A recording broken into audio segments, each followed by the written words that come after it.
Yes uncle. या thank you. Yes प्रभु के नाम की महिमा हो। फिर से एक बार और इस तरह से प्रभु के समूह में एकत्रित होने के लिए प्रभु ने जो मौका हमें दिया है उसके लिए धन्यवाद देता हूं। और पिछले दिनों में हम प्रभु यीशु मसीह के द्वारा पूछे हुए प्रश्नों के बारे में हम मनन कर रहे थे। ऐसे कई समय पर कुछ और व्यक्तियों से पूछा हुआ प्रश्नों के बारे में हम लोग बात कर रहे थे। और आज जो प्रश्न आपके समूह में रखा है, am I a child or an adult? ये जो प्रश्न है ये आज हमें अपने आप से पूछना है, क्योंकि पिछले दिनों में हमसे या तो प्रभु ने पूछा हुआ प्रश्नों के बारे में हमने बात की और ऐसे बहुत सारे वचन को लेकर हमने बात की। अभी उसमें से ही बहुत सारे वचन को आज मैंने या तो उसी बाइबल जो वर्सेस को इसमें इंक्लूड किया है कहीं ना कहीं। लेकिन ये प्रश्न बहुत इंपॉर्टेंट है हमारे लिए, क्योंकि पिछले दिनों में जब मैं राजू भाई का वो जो बाइबल स्टडी अटेंड कर रहा था तो उनमें उन्होंने जो पढ़ा हुआ एक वचन जो था उसमें से एक जो वर्स है वो मुझे एकदम सोच में डाला और उसी समय मैंने वो वचन को लिख के रखा। फिर मैंने सोचा कि नेक्स्ट टाइम जब भी बाइबल स्टडी लेनी है वो उसी टॉपिक को लेंगे। तो ये जो प्रश्न है ये बहुत इंपॉर्टेंट एक प्रश्न है, हम जानते हैं। मैं एक सेकंड लूंगा क्योंकि पीपीटी में कुछ प्रॉब्लम लग रहे हैं।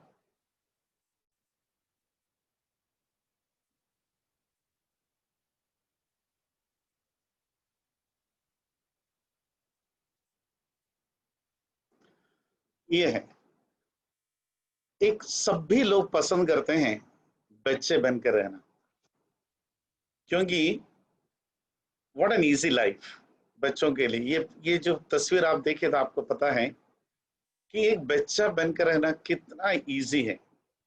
सोते वक्त उनके माता पिता आएंगे, कहानी सुनाएंगे, सुलाएंगे और बस एक बार आवाज करो, खाना लेके मम्मी आएंगे, खिलाएंगे। और कहीं जाना है तो अपने आप को चलना भी नहीं पड़ता है क्योंकि लेके चलते हैं।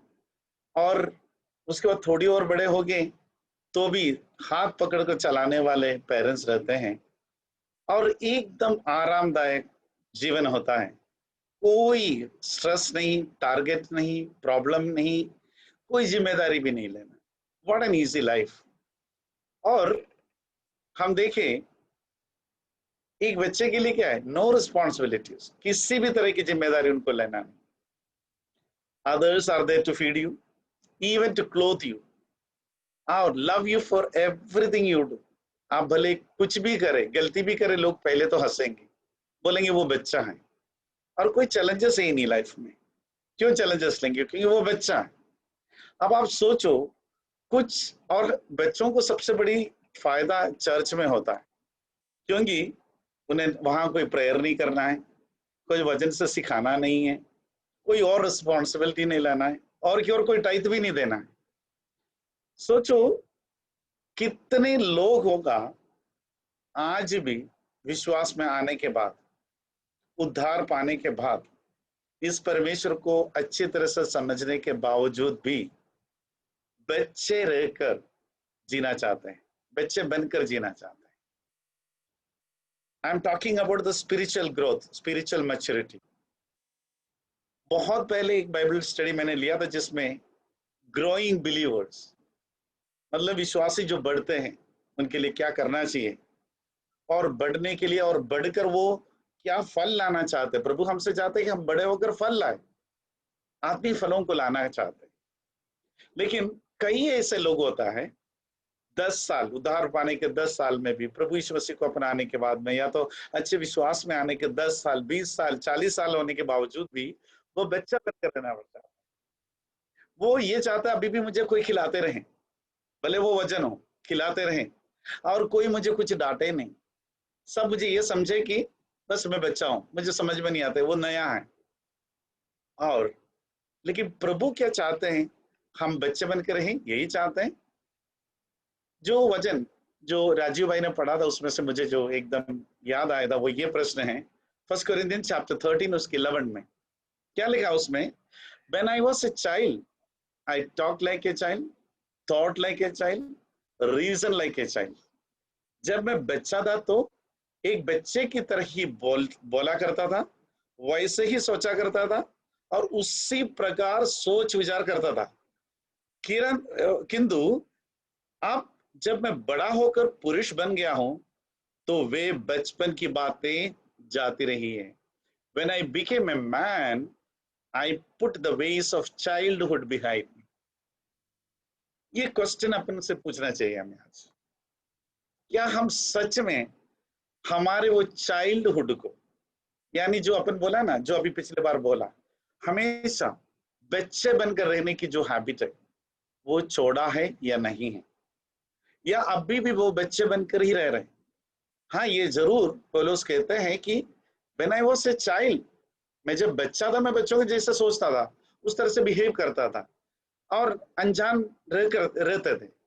लेकिन अभी तो मैं I become a man, then I should leave all those childhood habits and behave like a matured person. जो बाइबल में वचन में जो बड़ा होना, ग्रोथ के लिए, स्पिरिचुअल ग्रोथ के लिए जो शब्दों का इस्तेमाल किया है, वो या तो कहीं ना कहीं मैच्योरिटी ये वर्ड यूज किया होगा या परफेक्शन ये वर्ड यूज किया होगा। तो प्रभु हमसे चाहते हैं कि, क्या चाहते हैं? God wants us to grow. प्रभु चाहता है कि हम बड़े हो जाए। Ephesians chapter 4 उसके 14 और 15 में लिखा है that you should no longer be children. क्यों हम बच्चे बनकर रहने से प्रॉब्लम क्या होता है? उसमें लिखा है tossed to and fro and carried about with every wind of doctrine by the trickery of men in the cunning craftiness of deceitful plotting. Problem वहां है। हम बच्चे बनकर रहे तो क्या होगा? उसमें लिखा है, हिंदी में ऐसा लिखा है, ताकि हम ऐसे बच्चे ही ना बने रहे जो हर किसी ऐसी नई शिक्षा की हवा में उछले जाएं जो हमारे रास्ते में बहती है, लोगों को छलपूर्ण व्यवहार से, ऐसी धूर्तता से जो ठगी से भरी योजनाओं को प्रेरित करती हैं, इधर उधर भड़क दिया जाता है। यानी अगर हम अभी भी बच्चे बनकर रहा, बड़े नहीं हुआ, मैच्योर्ड नहीं हुआ, तो क्या हो सकता है? There is a chance that you will be tossed to and fro. कभी किसी ने ये बोला, अरे वचन में ऐसा लिखा है, ये देखो, ये जो लोग बोलते हैं ये जो चर्च कर रहे वो सही नहीं है, ये जो चर्च कर रहे वो सही है। कोई भी किसी तरह की डॉक्ट्रिन लेके आ जाए, इसमें लिखा है एवरी विंड ऑफ डॉक्ट्रिन, क्या होगा? हम इधर उधर होना शुरू हो जाएंगे। सिर्फ डॉक्ट्रिन से ही नहीं, फिर क्या है? Trickery of man, cunning craftiness of deceitful plotting, ये सभी का हम शिकार बन सकता है। इसलिए पौलुस कहते हैं कि we should no longer be children, हम बच्चे बनकर रह ही नहीं सकते। 15 में क्या लिखा है? But speaking the truth in love may grow up in all things into him. क्या लिखा है उसमें? कि बल्कि हम प्रेम के साथ सत्य बोलते हुए हर प्रकार की मसीह के जैसे बनने के लिए विकास करते जाए। मसीह सिर है, because he is the head. क्या बोल रहे हैं? We may grow up in all things into him, हमें बढ़ते रहना है। प्रभु यही चाहते हैं हमसे। कभी भी ये नहीं चाहते we should stay as child, ताकि हम किसी की बात में बहकाव में आ सकता है। कोई भी आपको आकर डॉक्टर में भी अलग दिखा सकते हैं, ऐसा नहीं बनते रहे। पर क्या बोलना है हमें? क्या बनना है? इसमें क्या लिखा है?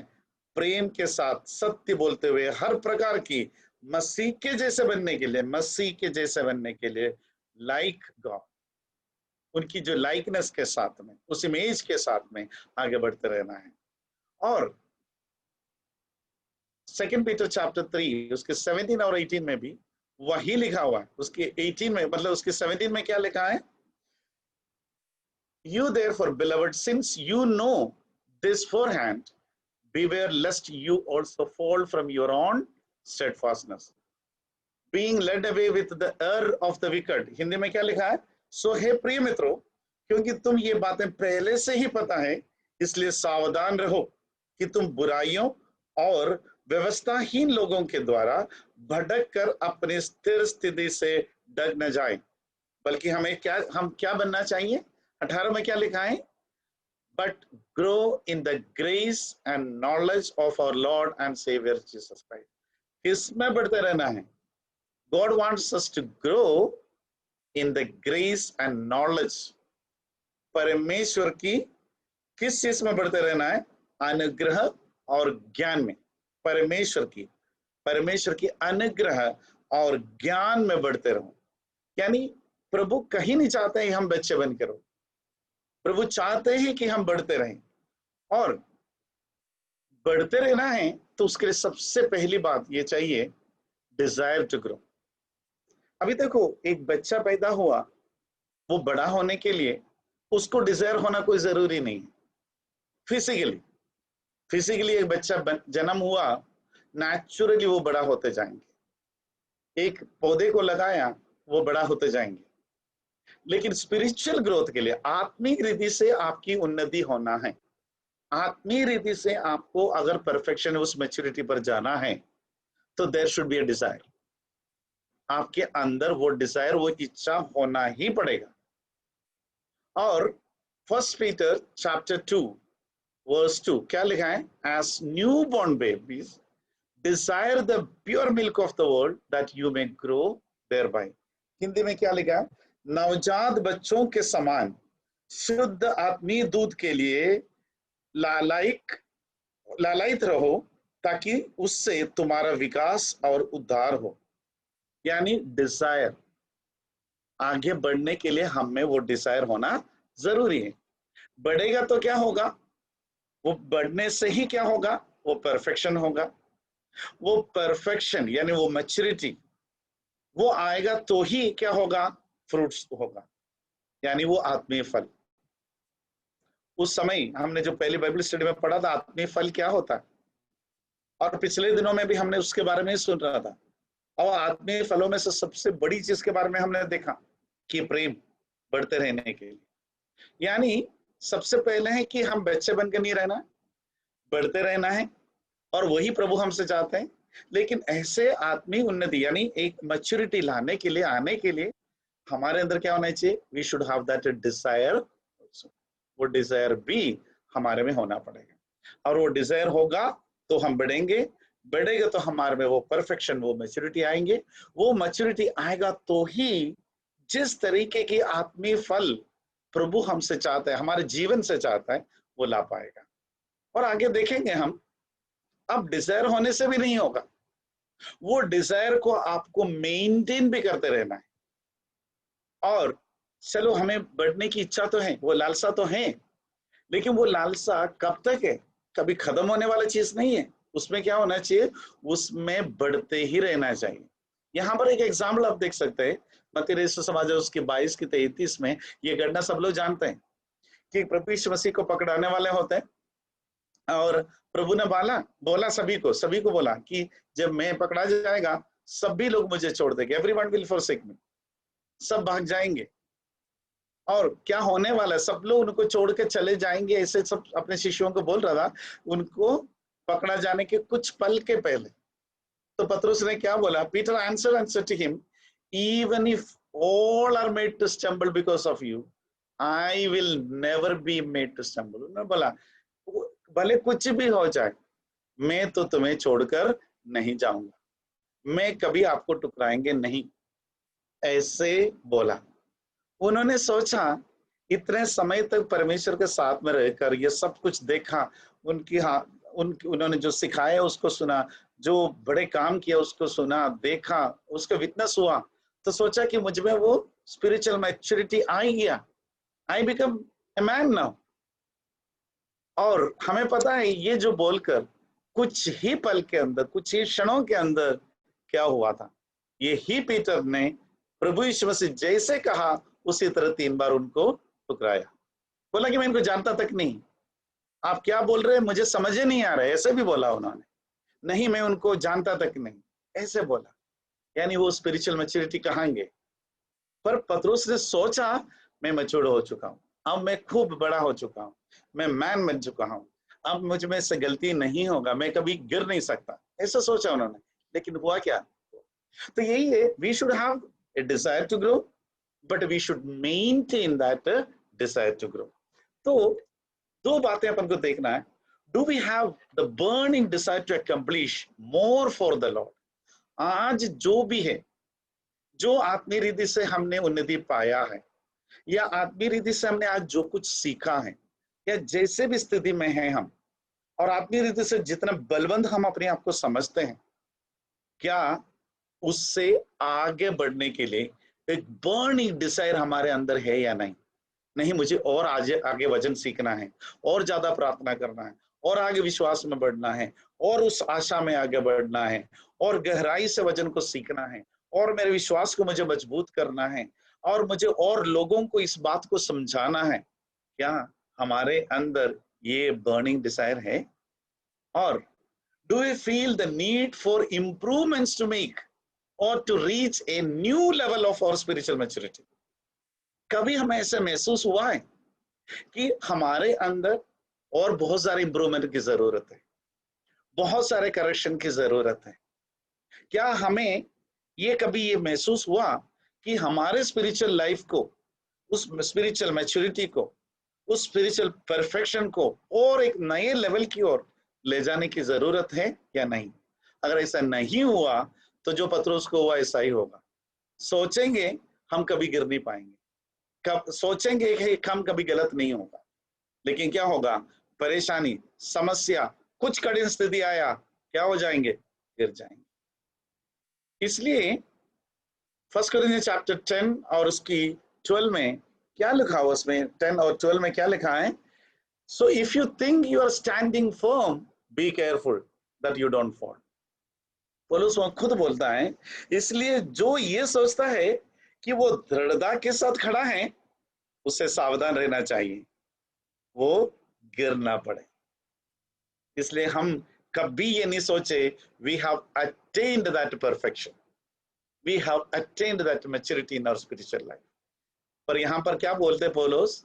जो भी ऐसा सोचता है कि दे वो दृढ़ता से के साथ खड़ा है, ऐसा सोचता है, तो क्या बोल रहे? Be careful that you don't fall. ये इंपॉर्टेंट है. Can anyone be so sure that they have attend enough maturity, perfection in his or her life?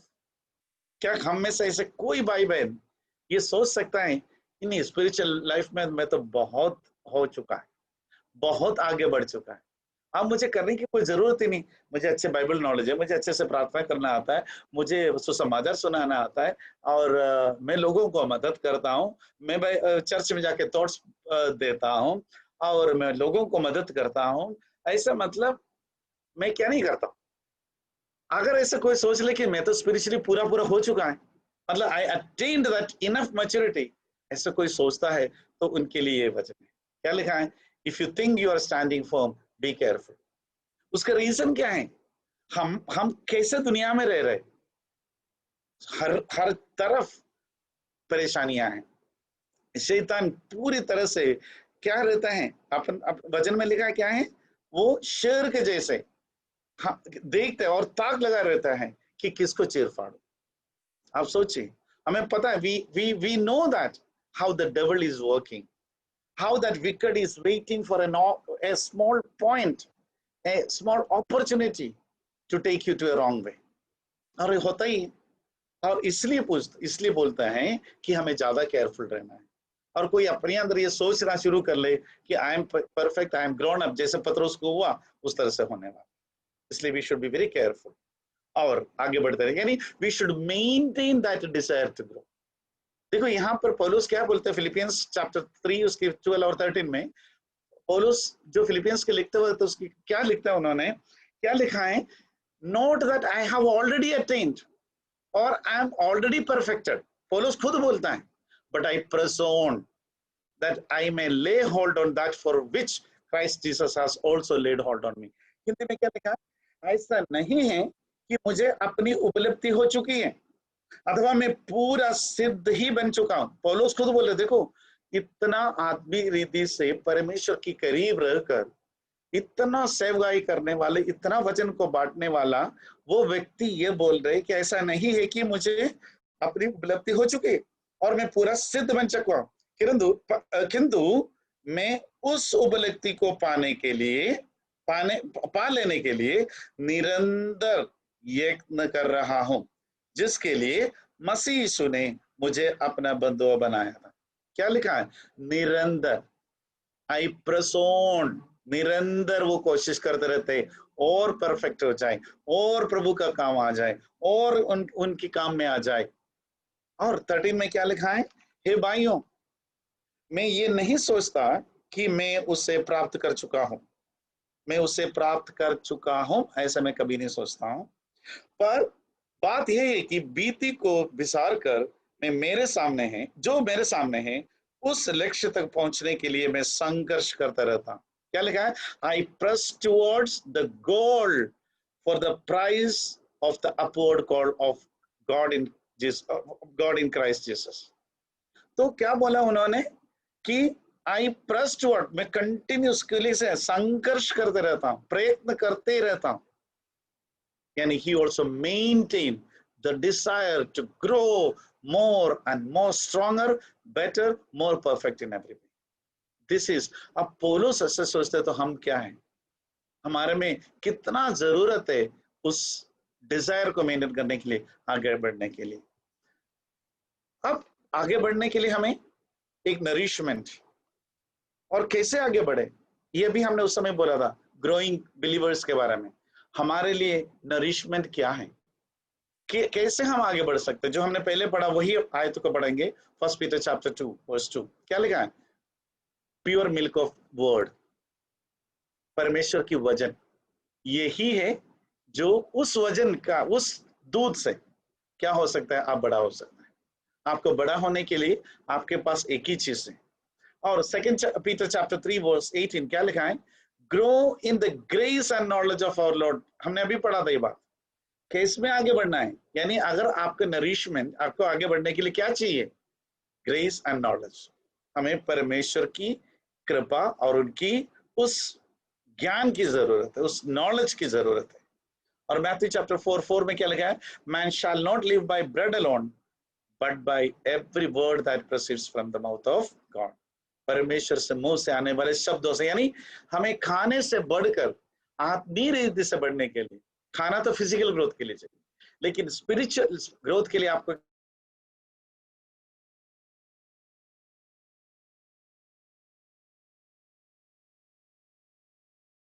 जो अनुग्रह है, जो नॉलेज हमें प्रभु से प्राप्त होता है, परमेश्वर से प्राप्त होता है, ईश्वर से जो प्राप्त होता है, उसी में ही आप आगे बढ़ सकते हैं।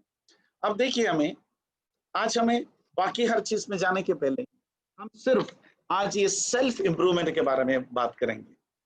अगर हमें इस तरह से आत्मिक उन्नति पाना है, सबसे पहली बात है सेल्फ इंप्रूवमेंट। हमें जो जगह हम सोचते हैं हम जितना बड़े हो गए ऐसा सोचते हैं, उस जगह से और इंप्रूवमेंट लाना है, यानी टू मेक बेटर। जो है अभी, जो भी स्थिति में, अगर छोटा बच्चा है तो भी उससे बड़े होने की कोशिश, और थोड़े बड़े हो गए ऐसा लगते हैं तो और भी थोड़ा बड़ा होने के लिए, वो जो मैंने जो इलिस्ट्रेशन दिया आपने देख सकते हो वो कोने पर, कैसे this is what the God wants. यानी हम जो भी अवस्था में हैं उधर से हमें क्या करना है? इम्प्रूव करते रहना है। तो उसकी पहला स्टेप क्या है? सेल्फ इंप्रूवमेंट का पहला स्टेप है confess your sin. 1 John chapter 1:9 क्या लिखा है? Confess your sin. If we confess our sins, he is faithful and just to forgive us our sins and to cleanse us from all unrighteousness. यानी पहला step होता है, यानी हमने आज दिन तक परमेश्वर को अपना उद्धारकर्ता नहीं माना है, तो हम बिल्कुल भी बच्चे। अभी एक नया जन्म लेना है। वो नया जन्म कहाँ होगा? जब हम अपने पापों को और एक्सेप्ट करके प्रभु यीशु मसीह को अपने उद्धारकर्ता मान लेते हो, तो पहला पड़ाव होगी। और फिर हम जानते हैं कि इस दुनिया में हम रहते हैं, हमारे बातों से, हमारे कामों से, हमारे सोच से हम कोई ना कोई पाप करते ही रहते हैं। लेकिन वचन में लिखा हम पाप में नहीं रहते, पाप में नहीं रहते, we do not live in sin. तो क्या है? एक विश्वासी या तो मनुष्य होने के नाते, एक फ्लैश होने के नाते, हम कभी हमारे जीवन में, प्रतिदिन की हमारे लाइफ में हम पाप करेंगे, या करा होगा या तो करते रहते होंगे। हमें पता है, अय्यूब के बारे में हम पढ़ते हैं तो पता है, अय्यूब साल में वो अपने बच्चों के लिए, अपने बच्चों के लिए वो, उन्हें पता नहीं उन्होंने क्या पाप किया होगा, लेकिन उनको अगर पता हो या नहीं हो, उनका आदत था वो बच्चों के लिए बलि चढ़ाते थे, पापों की क्षमा मांगते थे। यानी हमारे कहने का मतलब है कि एक तो है पहला पड़ाव है कि कन्फेस योर सिन, उसके बाद हम परमेश्वर को अपनाए, अपना अपना उद्धारकर्ता माना। उसके बाद हमारे रेगुलर रूटीन में, जो डेली लाइफ में जो गलतियां हमसे होता है, उसको परमेश्वर से माफी मांगते रहना, उस पापों की क्षमा मांगते ही रहना। ये एक सेल्फ इंप्रूवमेंट के लिए सबसे पहला टिप है। और दूसरी बात क्या है? Rely on God to overcome temptation. हमें कोई और किसी भी बात पर नहीं रह सकते। फर्स्ट कोरिंथियंस चैप्टर 10 उसके वर्स 30 में क्या लिखा है? तुम किसी ऐसी परीक्षा में नहीं पड़े हो जो मनुष्य के लिए सामान्य नहीं है। परमेश्वर विश्वसनीय है। God is faithful. God is present tense में लिखा है, गॉड इज फेथफुल। वो विश्वसनीय है। वो तुम्हारी सहन शक्ति से अधिक तुम्हें परीक्षा में नहीं पड़ने देंगे। परीक्षा के साथ साथ उससे बचने का मार्ग भी वो तुम्हें देगा, ताकि तुम परीक्षा को उत्तीर्ण कर सके। क्या लिखा है? You will not, I mean the God is faithful. God is faithful, who will not allow you to be tempted beyond what you are able, but with the temptation will also make the way of escape, that you may be able to bear it. हम सहन कर सके उतना ही परीक्षाएं हमारे जीवन में आएगा। हमने पिछले दिनों में भी देखा, he knows our limits, वो हमारा लिमिट जानता है। इससे ज्यादा ये इंसान सहन नहीं कर सकता, इससे ज्यादा ये आगे जा ही नहीं सकता। He knows that, so he will be there to hold our hands and to take us. So God is faithful and he will help us to overcome our struggles. भले वो किसी भी तरह की परेशानी हो, भले वो स्पिरिचुअल चैलेंजेस हो, फिनेंशियल चैलेंजेस हो, प्रोफेशनल चैलेंजेस हो, any challenges, God has answers. God knows your limits and he is faithful. So ये सेकंड अपना सेल्फ इंप्रूवमेंट के लिए सबसे बड़ी बात है, सेकंड इंपॉर्टेंट टिप है, rely on God to overcome temptations. दूसरे अपनी बुद्धि और अपने ज्ञान पर नहीं, या दूसरों को बड़े बड़े जो काउंसलर्स होता है उन पर नहीं। यहां पर क्या लिखा है? Rely on God who knows our limits. हम उससे परमेश्वर के ऊपर रहना है जो हमारे लिमिट्स को जानते हैं। और तीसरी बात क्या है? Turning to scriptures for guidance. कहीं और नहीं, कोई व्यक्ति के ऊपर जाके मंत्र तंत्र करने वाले के पास जाकर ये पूछने की जरूरत नहीं है कि आगे क्या होगा मेरे लाइफ में। कई लोग जाते हैं, मतलब जाति लोगों के बारे में बोल रहे, हमारे नहीं। हमारे पास गाइडेंस के लिए एक ही जगह है और एक ही प्लेस कहा गया, वो कौन सा है? स्क्रिप्चर्स है। Second Timothy chapter 3 verse 16 to 17 क्या लिखा है? All scripture is given by inspiration of God.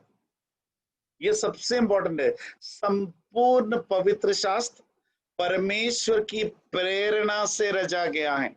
ऐसे कोई भी जगह पर, कोई भी किताब में, कोई भी बुक में ऐसे नहीं लिखा होगा ये word. This is completely given by the inspiration of God.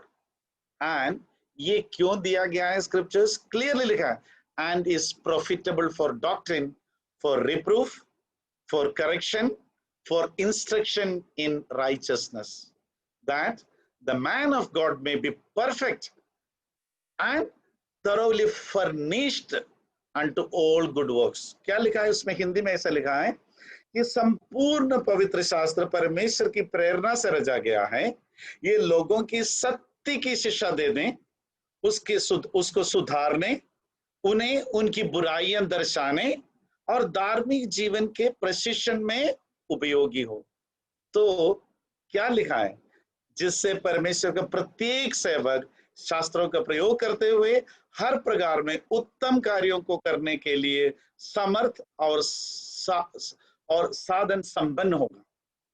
आप सोचिए, तो स्क्रिप्चर्स सबसे दो तीन चीज इसमें हमें समझना है.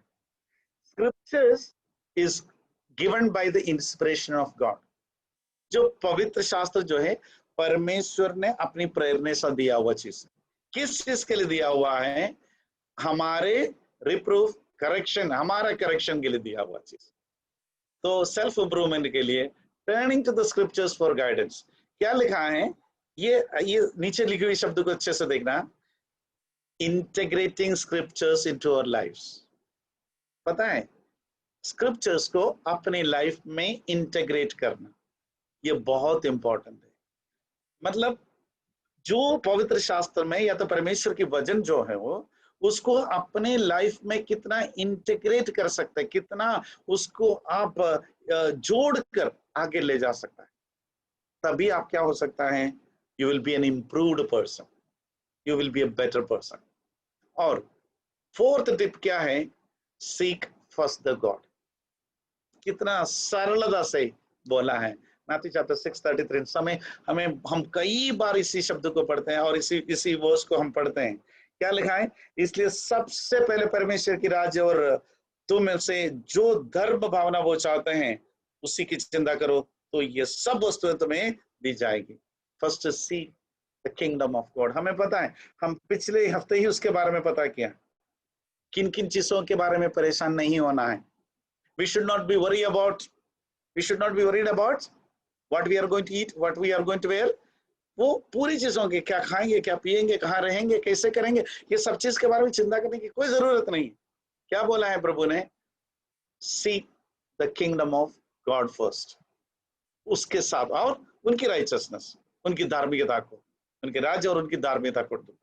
उसके साथ साथ हमें सब कुछ मिलेगा जो हमारे परेशानियों के, जिस चीज के लिए भी हम परेशान रहता है वो सब कुछ मिलेंगे. इसलिए यानी लाइफ कितना भी मेसी हो जाए, कैटिक हो जाए, but when you seek God and his richness first, self improvement comes naturally.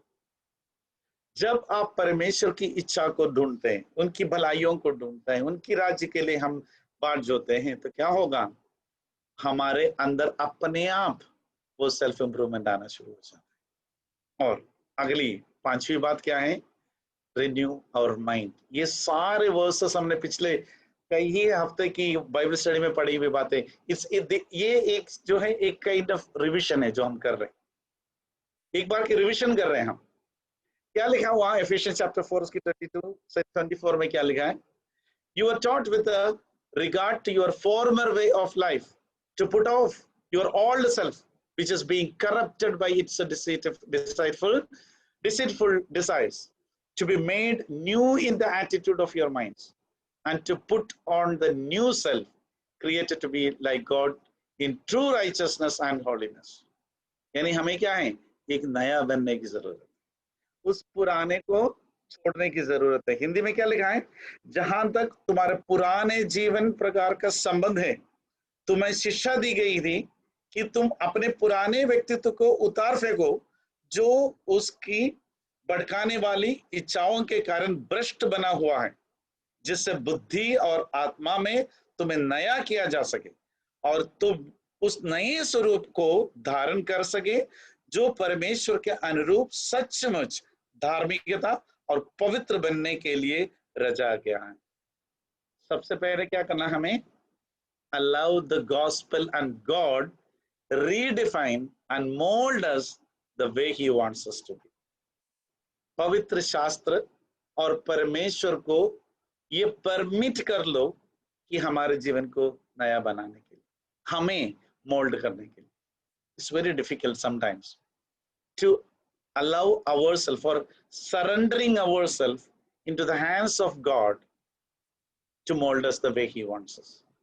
और ये एक बहुत बड़ी बात है सेल्फ इंप्रूवमेंट के लिए, यानी अपने परफेक्शन की ओर को और बढ़ते रहने के लिए हमें रिन्यू करना पड़ेगा, नया बनते रहना पड़ेगा, अपने आप को उस परमेश्वर की इच्छा की तो उनके हाथ में देनी पड़ेगी. और छठी बात है, do not trust the heart. Jeremiah chapter 17 और 9 में ऐसा लिखा है, the heart is deceitful above all things and desperately wicked. who can know it? देखिए, ऐसे लिखा है, व्यक्ति का दिमाग बड़ा कपटी होता है, हिंदी में ऐसा लिखा है, दिमाग बहुत बीमार भी हो जाता है, और कोई भी व्यक्ति दिमाग को ठीक ठीक नहीं समझता। हम जनरली लोग क्या बोलते हैं, listen to your heart, listen to your heart, listen to your heart, do what your heart says. पर बाइबल हमें ये वार्निंग देता है कि heart can be deceitful and can lead us down the wrong path. क्या लिखा है? It is desperately wicked, ऐसा लिखा है। हार्ट डेस्परेटली विकेड होता है। हु कैन नो इट, ऐसे पूछता है उसमें। हम किसी को भी ये नहीं पता है कि हार्ट क्या चाहता है, because it is flash, it is not governed by us.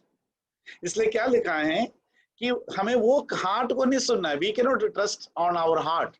पर क्या है, the best way to seek self improvement is to seek God first for advice and then prayerfully move forward from there.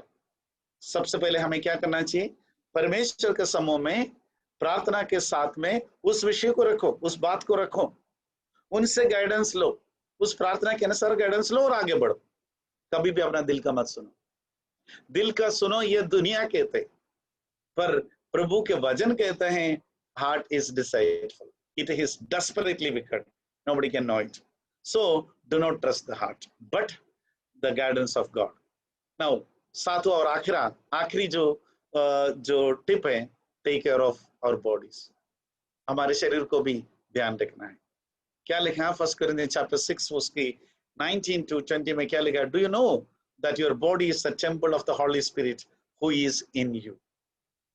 क्या तुम नहीं जानते ही कि तुम्हारे शरीर उस पवित्र आत्मा के मंदिर है जिसे तुमने परमेश्वर से पाया है और जो तुम्हारे भीतर निवास करते हैं। हमें सभी को ये पता होना चाहिए कि हमारा शरीर परमेश्वर का मंदिर है और पवित्र आत्मा उसमें वास करते हैं। और क्या है 20 में क्या लिखा है? You are brought at a price. हमें पता है कि हमें खरीदा गया है, मोल लिया गया है। किस चीज से मोल लिया गया है? हमें पता है सोना चांदी ऐसी चीजों से नहीं है, ऐसे नाशवान चीजों से नहीं है, बल्कि क्या है? उस प्रभु यीशु मसीह नाम की उस निर्दोष मेमने की लहू से हमें खरीदा गया वो लोग। So we are bought at a price. हमें खरीदा गया, एक कीमत चुका कर हमें खरीदा गया। ये समझना चाहिए। पवित्र आत्मा हमारे अंदर निवास करते हैं और हमारे शरीर उस परमेश्वर का मंदिर है। इसलिए हमें अपने शरीर को संभालना है, गिरने से, पापों पे जाने से और हर बात से, सोच से, समझ से, बातों से, वर्ड से, हर चीज से हमें समझना है। We are responsible for taking care of our bodies and to remember that they are the temple of Holy Spirit. We should respect the bodies God has given to us. हमें समझना चाहिए, respect करना चाहिए। ये 7 ऐसी चीज है और हम उसको क्लोज करेंगे। यहाँ पर क्या चीज है आज हमने देखा? सबसे पहले, God wants every child of God should grow and attain maturity and he or she should have a desire for it. परमेश्वर चाहते हैं कि हम बच्चे बनकर नहीं रहें, हम बढ़ते रहें और हमारे अंदर वो एक डिजायर हो बढ़ते रहने के लिए। मतलब स्पिरिचुअली बच्चे बनकर नहीं रहे, कोई जिम्मेदारी ना रहकर चर्च में और वचन सीखने के लिए, सिखाने के लिए, प्रेयर करने के लिए, गवाही देने के लिए और एक थॉट्स शेयर करने के लिए, ऐसे बहुत सारी जिम्मेदारियां हैं और वो सब ले बिना आराम से बच्चे बनकर रहना नहीं चाहता। God wants us to grow and attain that maturity. पौलुस क्या बोला? उस समय के बावजूद, इतना बड़ा होने के बावजूद खुद बोलते हैं मैं अभी भी क्या था, प्रेस ऑन, मैं और कोशिश करते जा। तो प्रभु ये चाहते हैं कि every child should grow and attain that maturity and everyone should desire to do that. Next is spiritual maturity is a must to bring spiritual fruits. हमें आत्मीय फलों को लाने के लिए आत्मीय रीति से मैच्योर्ड होना, आत्मीय रीति से हमें उस पूर्णता में पहुंचना जरूरी है। God wants us to grow and work in His vineyard.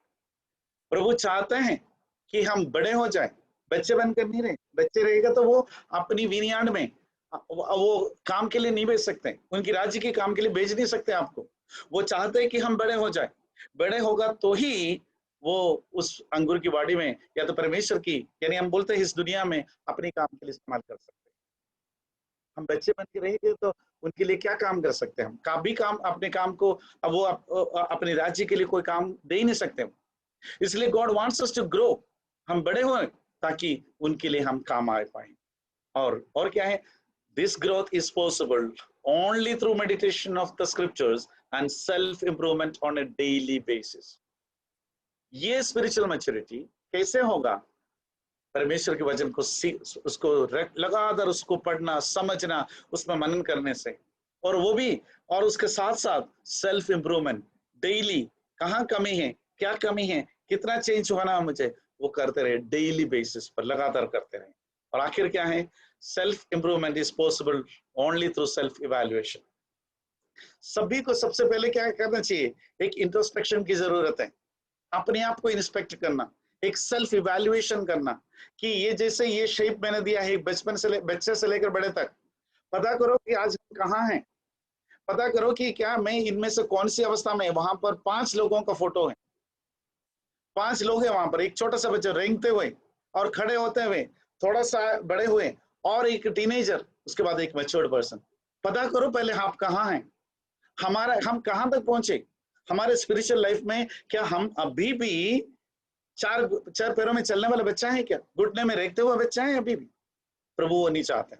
पहले एक सेल्फ इवैल्यूएशन की जरूरत है, और एक इंट्रोस्पेक्शन की जरूरत है, और फिर दूसरी सबसे बड़ी जरूरत है knowing the will of God.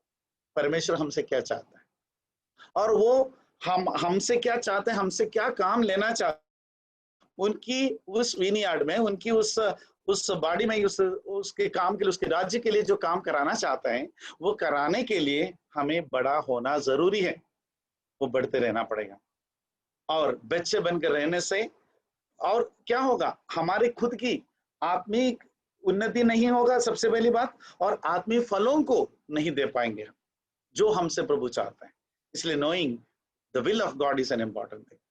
इसलिए आने वाले दिनों में हम बच्चे बनकर नहीं, परमेश्वर के वचन से आगे बढ़ते रहें, क्योंकि प्रभु हमसे वो चाहते हैं। और उस स्पिरिचुअल मैच्योरिटी के साथ में प्रभु की सेवगाई में कहीं ना कुछ काम आ सके, उस तरह से बढ़ते रहने के लिए प्रभु हमसे चाहते हैं। इन वचनों के द्वारा प्रभु हमारी मदद करे।